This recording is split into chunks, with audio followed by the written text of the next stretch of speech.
Escape Pod 9 July 7th, 2005.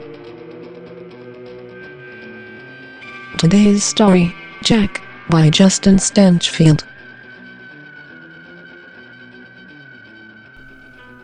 Hello, welcome to Escape Pod. I'm Steve Ely, and I am thrilled because I got my first piece of hate mail. This may not seem like good news to a lot of you, but for me it was kind of a milestone, and it lets me launch off on a vanity publishing rant so everyone wins. The email was a little incoherent and fairly random. In its entirety it read, quote, "In regards to your quip about scam publishers, who is next on your hit list? What kind of stories are you really looking for? Death stories? Do-or-die stories? How to make a kill story? Or lying stories, of which I am sure you are good at, or just plain fiction?" Unquote. My first response to this wasn't offense, or any fear about the bizarre death illusions. It was confusion. I had no idea what this person was talking about. I've ranted in the past about scam publishers, but not lately. Then I remembered a conversation in the Podcast Alley forums. The topic was something else entirely, but in the course of making a point, I said, "I've seen this in the writing business. There are vanity publishing outfits that appeal to beginning writers with promises of seeing themselves in print, a fine logo, and a sense of community. But a writer who goes that path can't make money. The bookstores won't carry them, and readers have come to expect that all vanity published books stink, so the 0.1% that are good are tainted by the association." Well, you know, I'm sorry if this bothers anyone enough to send me screeds about it, but it's true. There are a very large number of writers who get frustrated trying to find a publisher, after a long time trying, or sometimes after hardly trying at all, and they come across presses like iUniverse or Publish America, which present themselves as an easy way into print. And that part's actually true. They are an easy way to get into print. But what they won't do is promote your book, or get it onto the shelves at Borders, or help you realize any profit from it. It'll gratify your ego, but it won't launch a writing career, and it won't find readers for you. The traditional publishers, they don't pay much these days, to be totally honest, but they do pay, and that means they've got a stake in your success. A vanity press won't reject you, but it's making its money from you, and that means they don't have to care if your book sells. As for whether readers read them, I ask you, when's the last time you bought a book from a vanity press? When's the last time you heard any word of mouth about one? Yeah, me too. I could go on here, and I doubtless will in the future, but I've got some just plain fiction to bring you. The kind I pay the authors for. Your story this evening is Jack, by Justin Stanchfield. Justin is a versatile author of adult and young adult stories with over 70 short story publications in Boy's Life, Cicada, and a lot of anthologies. He's the current treasurer of the Science Fiction Writers of America, the poor man, and he's a literal cowboy, actually a rancher, living with his wife and kids on the Stanchfield Cattle Company ranch in Montana. That is the coolest qualification for writing science fiction I've yet heard. Jack first appeared in the webzine Chaos Theory, Tales Askew in 2003, along with many other strange attractors. You might think you know this story in the beginning. You might be wrong. It's read by the lovely, talented, and not verifiably fey Deborah Green. Now, will our listeners in the first 5 rows please put on your raincoats? It's story time. Jack, by Justin Stanchfield. Once upon several times, a boy met a man walking down the road. Of course, Jack had no idea who the tall stranger in the odd clothing was, for he was a simple boy, a widow's only son and seldom given to deep reflections. And if he wasn't a terribly virtuous boy, neither did he harbor any great vices, aside from a well-honed aversion to work and a tendency to stretch out the truth now and again. He was neither coward nor hero, wit nor buffoon, sinner nor saint. He was, in short, an average young man from an average village with average prospects of living life in an average way. And had he not stolen the neighbor's cow that drowsy spring day, he might have done just that. "Ho, boy!" The stranger waved cheerfully.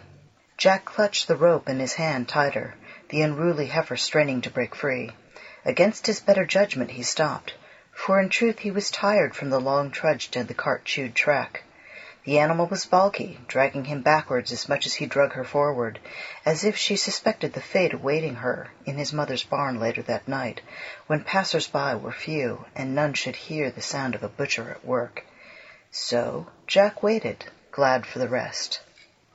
"That's a fine-looking animal you have," the man in the odd clothes nodded at the heifer. "She's mine," Jack said a bit too quickly. "My mum's, I mean. We raised her from a calf, an ungrateful wretch that she is. She broke down the fence last night and took a wander into old man Svenderstock's pea patch. She's quite a jumper. Cleared the rail with a hand's breadth to spare. I found her mixed in with his herd, and 'twas all I could do to put this rope around her throat. And that," said Jack, quite pleased with his story, "is God's honest truth." "I never said that it wasn't." The stranger's eyes narrowed. The more Jack saw of the man, the less he liked. He had a shifty way about him, a courtier's easy laugh, hiding a constable's nose for trouble, hidden under his wild dress. Jack had never seen anything quite like it. His shirt was fine and bright, tucked into long pants, violet as the rainbow's end. Instead of a cloak or jerkin, he wore a jacket spun of the shiniest blue cloth Jack had ever seen. It hung open around the stranger's chest and rustled in the breeze. Above his breast was embroidered an odd bit of heraldry, a game of ninepins, Giovanni's Pizza bowling team circling around it in bold black letters. Of course Jack, who could scarcely write his own name, would in later times insist the letters were magical symbols that danced and dazzled his unsuspecting eyes. "Where are you bound, good sir?" Jack asked, anxious to know more about the stranger's purpose, and what it might mean to a boy with a purloined cow. "What brings you to this road on such a fine day?" "Well now, that's a fine question. I'm a traveler, a pilgrim you might say, bound where his feet would take him," the easy smile returned. "And happy it is for you, young sir, that they took me down this path today." "Why?" "Because—" The stranger bent forward and lowered his voice. "I wouldn't be a bit surprised to find the sheriff himself wandering this way. Not, mind you, that you've done anything to feel guilty over. Tell me, young sir, this Svenderstock you mentioned, is he a big-bellied man with a nose like a turnip?" "Indeed he is." Jack's cud rose in his throat at the mention of the name. "Exactly like a turnip. You say he's coming this way?" "He might be." "You know something?" Jack swallowed, his mouth suddenly dry as the rope in his hand. He glanced over his shoulder, feeling eyes about him in the woods lining the road. "I think I may have taken a wrong turn a few miles back. Good day, sir. I must be going." Jack tugged at the rope, sweat beading his round face. He strained to put the heifer back the way he had come, but the animal swung her thick head back and forth, no happier with that direction than she had been with the other. "Wait," the stranger in the bright clothes called after him. "Ere you take your leave, perhaps I might have one last word with you." "I truly am in haste," Jack said, thoughts of wooden stalks locked about his shoulders urging him to haste. "My mum would be terribly upset were I to miss my supper." "Then let me offer you an alternative." Jack paused. The stranger walked around the heifer, avoiding her tail as she swatted the flies buzzing around her. He scratched his nose, obviously lost in deep contemplation, then, at last, nodded at the rope. "That truly is a fine heifer, and any man would be proud to own her." "Well," said Jack, hope rising, "I suppose she might be for sale, if that is your meaning." "It is." The stranger dug inside the pocket of his slick, shiny coat and brought out a small lead case. The lid clicked open, and he turned over in his hand 3 shimmering beads rolling in his palm. He offered them to Jack. "What are those?" Jack frowned, suspicious once more. "What are they? They might be beans." The stranger laughed. "Then again, they might be more precious than rubies, might they? Truth of the matter, I'm not certain what they are, only that they are beyond any worth you can imagine." Jack reached out a finger, the one he liked to pick his nose with, toward the nearest bead, but snatched it back before he touched it.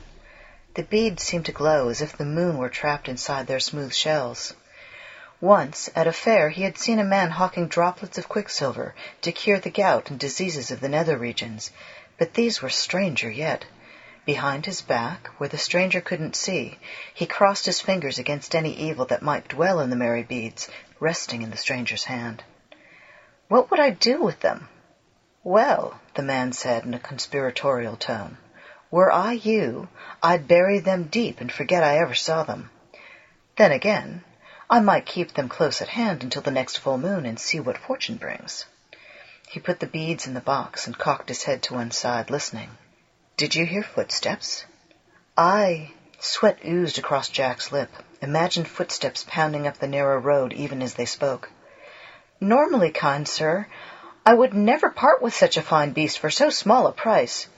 But as luck would have it, my mum, I mean, has run low on grass in her pasture, and we must cull the herd." He snatched the lead box from the stranger and handed him the rope. "Good day to you, sir. I think I hear my mum calling me home."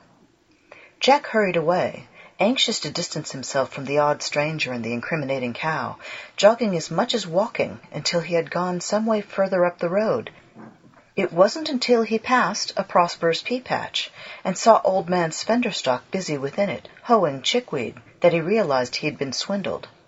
Box in hand, Jack trudged the last bit home and ate supper sullenly, the bowl of cold mush bitter on his tongue. Over the next fortnight, Jack put the stranger and the worthless beads out of his mind, lost in the misery of spring planting and fence mending, and were it not for a final draught of new ale, drank while his mum went out to lock the hen-house, he might have forgotten the incident completely.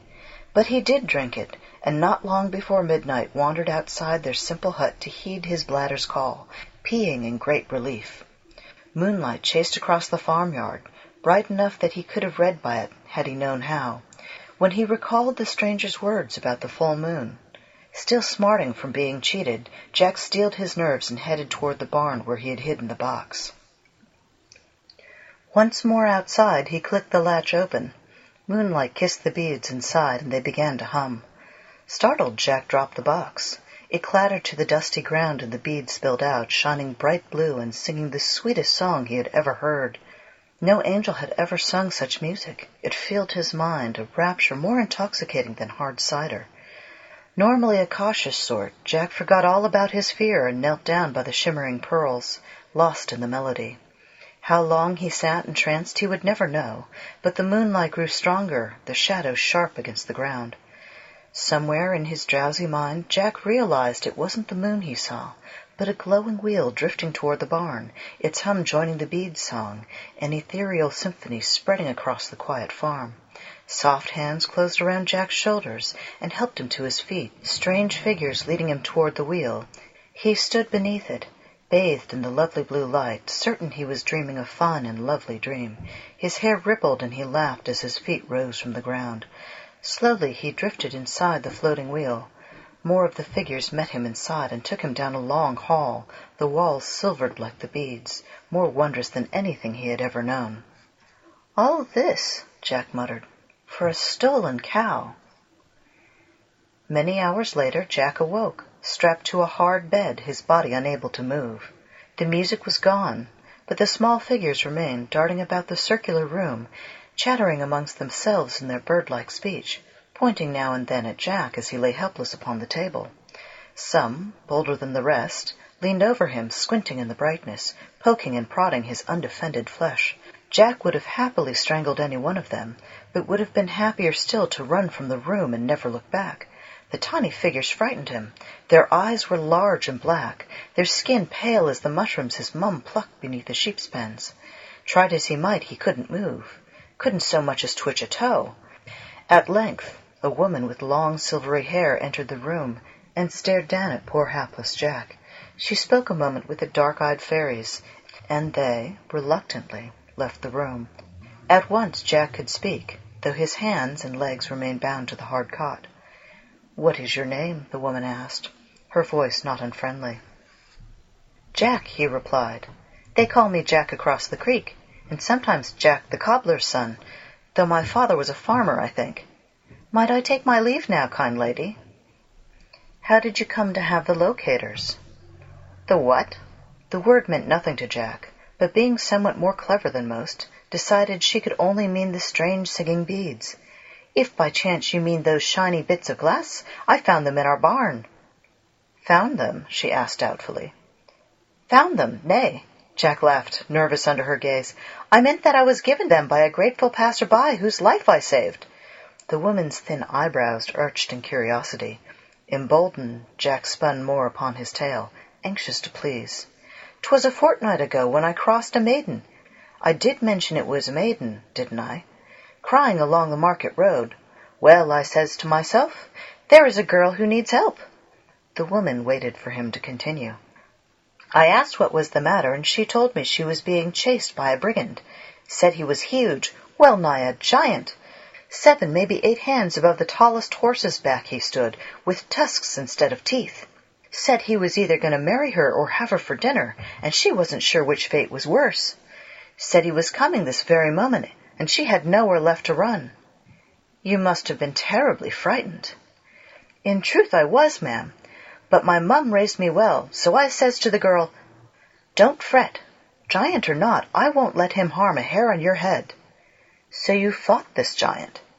"Well," Jack said, ladling sauce on his tale, "I knew I couldn't beat him straight on, him being an ogre and all, so I found a stout rope and tied it across the road. When the fiend came into view, I jumped up and down and called him names. Now giants might be big, but smart they aren't. And he chased after me right away, waving his club like a madman." "And," the woman said, still smiling, "he tripped over the rope." "That he did. And while he was sprawled in the dust, I picked up a fence pole and whomped him across the skull. Laid him low, I did. The maiden was so happy at being saved that she took them beads you mentioned off the necklace around her neck and placed them in my hand. I told her a kiss would have been reward enough, but she insisted." Jack paused. "Might I go home now?"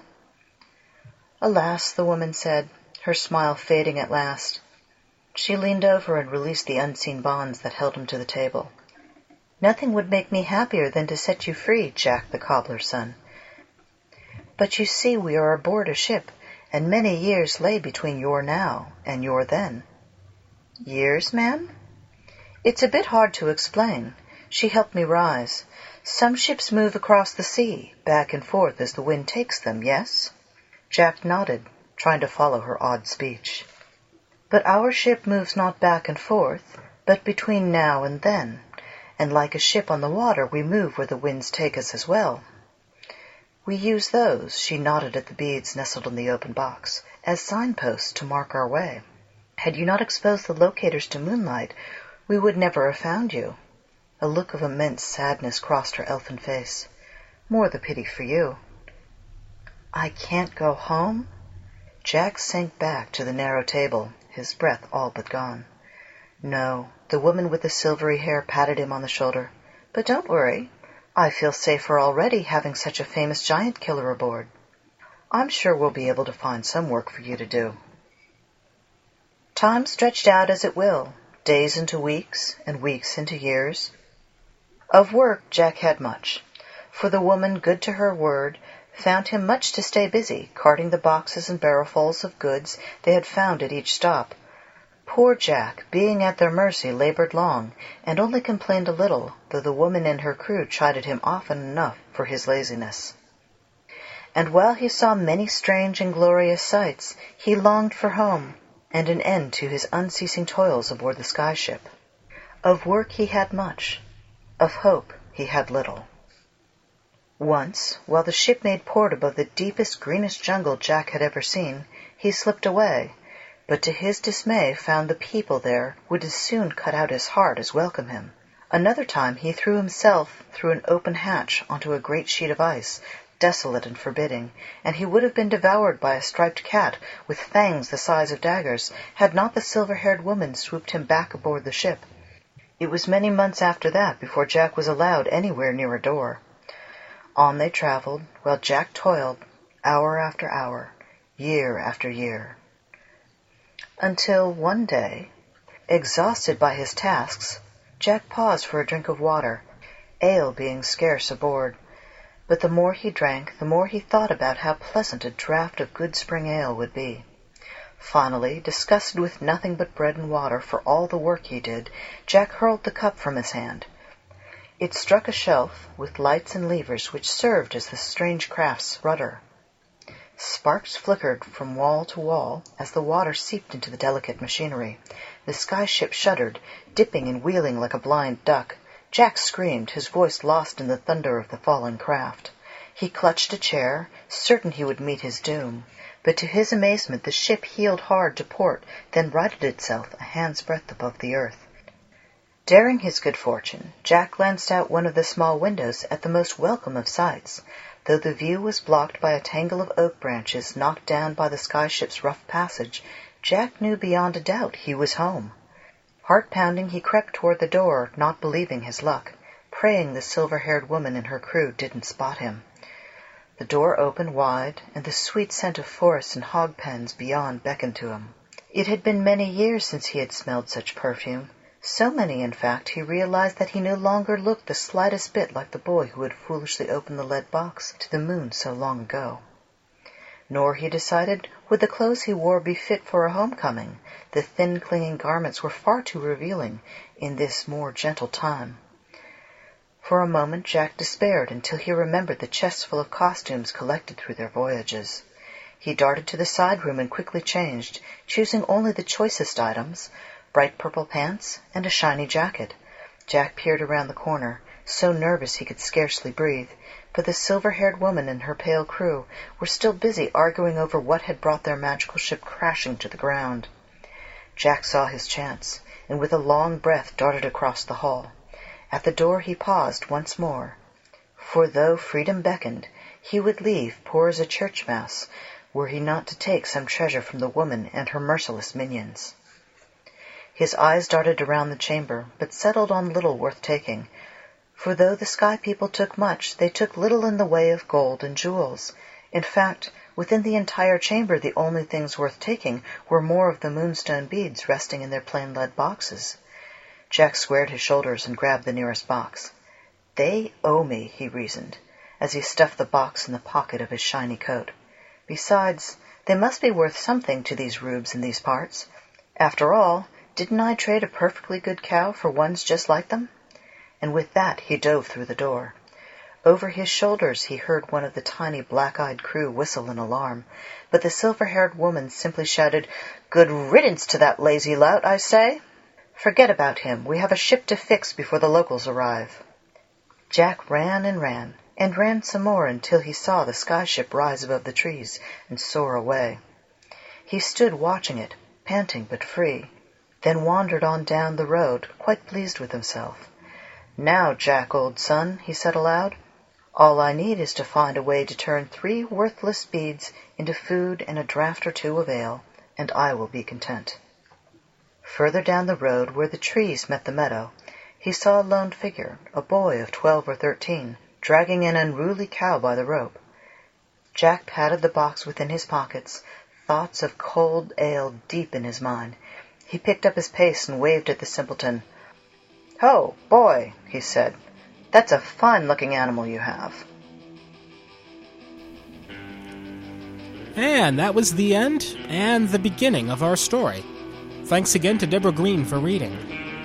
No book reviews again because nobody has seen fit to call us at 206-666-EPOD and leave us one. Insulting Stephen King's Dark Tower series couldn't goad you into calling, so let's try this. Robert Jordan's Conan books are far superior to Robert E. Howard's originals, and may be among the greatest works of literature ever to grace mankind. Disagree? Call. We'll be back after I rinse my mouth out with drain cleaner. There's one big shout-out this time, and it's to you guys. I happened to notice in my daily surfing that Escape Pod is right now ranked at number 20 on the favorites list at podcastpickle.com. That's remarkable, mainly because I've not asked anybody to go and vote for us anywhere, or to add us to your favorites or anything like that.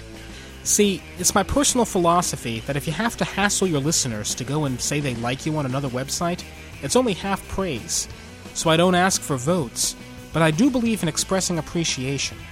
And so those of you who've gone to these sites on your own and offered your support, you have my sincere thanks. And, votes and such aside, both Podcast Alley and Podcast Pickle are pretty cool directories if you're looking for some more podcasts to round out your listening. And the irony, Although I don't ask for votes, I'll never hesitate to ask for your money. Escape Pod is a paying fiction market and listeners supported, and we need your donations to keep bringing you quality content. If you liked what you heard this week, please consider going to our website at escape.extraneous.org and clicking the PayPal link so that you can like what you hear next week. We deeply appreciate it, and so do our authors. Escape Pod is released under a Creative Commons Attribution Non-Commercial No Derivatives license. We brought enough for everybody, so pass it around. All other rights are reserved by our authors. The music in the mirror may be louder than it appears. It's by permission of Daikaiju, and you can find them at daikaiju.org. Thanks, as always, for listening, and until next week, remember, it's not the heat, it's the humidity. And the heat.